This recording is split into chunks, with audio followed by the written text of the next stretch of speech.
Okay, so this is a video I've been meaning to make for quite some time now, and I might have even waited a bit too long, but nevertheless, let's get into it.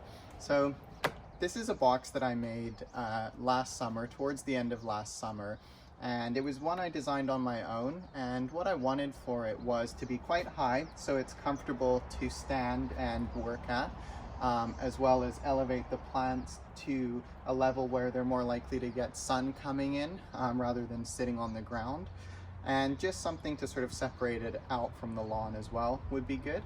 I originally envisioned having 3 of these boxes. They're quite long. They're 8 feet long that way, and then 3 feet wide this way. And then they're about 2 or 3 feet high. I forget which I went with. I should measure it if you really want to know, but yeah, they're about just below my waist here. And obviously boxes this big take a lot to fill them, so to order really good grade soil would be quite expensive. So what I decided to do is, because I finished this box last summer, there was the leaf season right in the fall after it. So what I did is I went around to my neighbor's house. They have a big amount of maple leaves every year, and I just loaded up my wheelbarrow enough times so this was heaped full of maple leaves, and they sort of sunk down as I expected to below the level. And yeah, now this box is filled with maple leaf mulch. And the reason I did that was, 1, because it's free, and 2, because the things I'm growing in it don't need soil all the way down. But I did still want some good quality organic material in there, because eventually the roots will, go down there, and I just didn't want to fill it with weird stuff like concrete or try to build a platform higher in it. So this turned out to be really worthwhile. We're also able to dump saw dust. This is planer, just leftover bits from the planer from the shop, so we're able to dump that in there. So just any sort of good quality organic material just to use as fill, and then I'll just be able to buy some compost soil to put on top and fill the last little bit for here. Now, I mentioned that I originally wanted to have 3 of these boxes, and I started this construction, as I mentioned, around this time last year. So it's April right now, and last year I probably started at the beginning of summer, so say June or July 2020. So now fast forward to March and April 2021, lumber prices have gone absolutely through the roof. As any of you who are using wood will know, it's just crazy. It's probably gone up 3 times what it was. So the cost of this box in the time I was building it was still not cheap. It was about $300 worth of lumber for it. That's the pressure treated 2x4 skeleton that I used, as well as these cedar 1x4s. Yeah, it was about just $330. So it's not cheap, definitely cheaper than buying one pre-made, but still, to spend what would close to be, I guess, $1,000 around now, if lumber prices have tripled for all of this, which they have, is just too much. Like, that was the budget basically for the whole project. So I'm just gonna wait it out right now, and that sort of works out okay, because my original plan was to put in blueberries in one as sort of the base crop, and then strawberries in another, and then thornless raspberries in another one. There's this variety of raspberries called brazzleberries that have thorns, which makes them nice to work with in a garden. So that was the plan, and now I've grown that plan a bit to have some seedlings and grow something else in the spaces in between. So we've got a lot of space in between where these plants are going to be, and I can just plant rows of seedlings along here while these are still small. So taking a closer look at the plants I've got, I've had this blueberry plant for years. It's been a bit neglected in its pot here. As you can see, there's some dry branches on it, and you know, the leaves are a bit scraggly, the branches are long. So it is budding, that's good. So it should still have fruit this year. And it's been a long time coming for this to be planted in here. So I'm happy that that will finally get done. Then I picked this up on clearance last year from a local garden center. It's on for $5. Normally it's $20. And it's a Josta berry plant.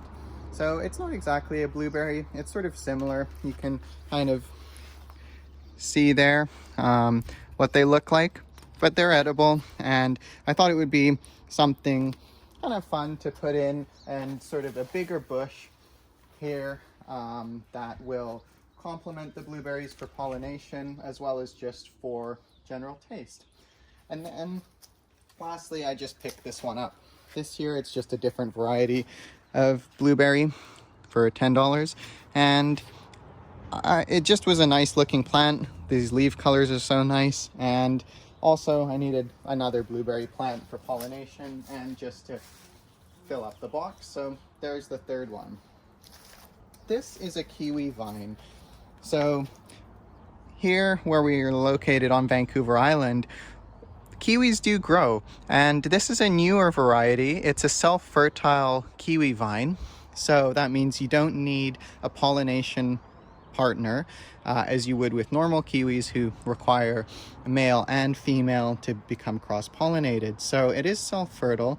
It's quite small right now, and kiwis, they aren't trees, but they're vines. So in order for it to grow here in this box, for example, it would need some type of trellis or arch to sort of grow up and have its fruit, similar to how grapes grow. So I'm yet to decide whether to put it here or not. I'm thinking about growing beans somewhere this year. Whether or not it will be here is another question. In terms of trying to fit everything in the box, because I'm sort of limited on space, there's another option I could take as well, which is to repot these just for the season in some other pots and put them in a desirable location in the garden, and just keep them in pots, and then have this whole raised bed to have the other vegetables that I'm looking to grow just for the season. And then these can come in here at the end of the season and be ready for next season, to save a bit of the transplant shock once they're already leafing, and to have the space mainly for me to grow other things this year.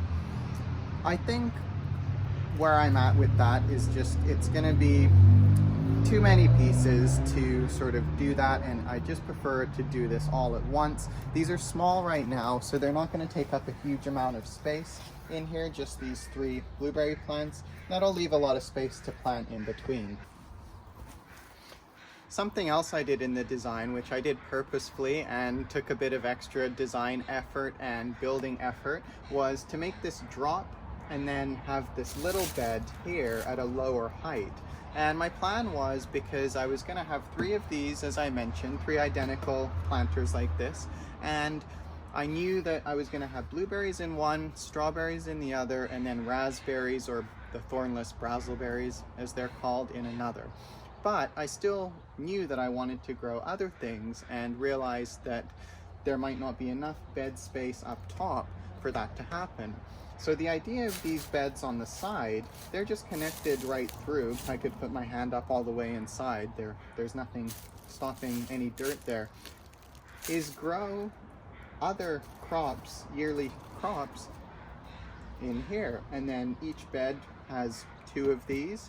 And if I had 3 beds, I'd have a total of 6 of these. So, you know, you could put tomatoes in one, beans in another one with a trellis, maybe, is what I'm thinking. Squashes in another that then will trail, you know, sort of onto the ground. And yeah, that was sort of the original plan. Now that I'm looking at where the sun goes, it's tough to know if that will be perfect, but I think that the space is really worthwhile, and I quite like the design as well. It's sort of a bit unique, so I'm happy how that turned out. So I think for now, you saw the soil I got the other day. I think it's going to be time just to put the soil in here, see how that levels out, The leaves sunk down a little bit more than I would have wanted, but that's sort of to be expected. It's still much better than having to fill this thing up from the bottom, which would cost another fortune.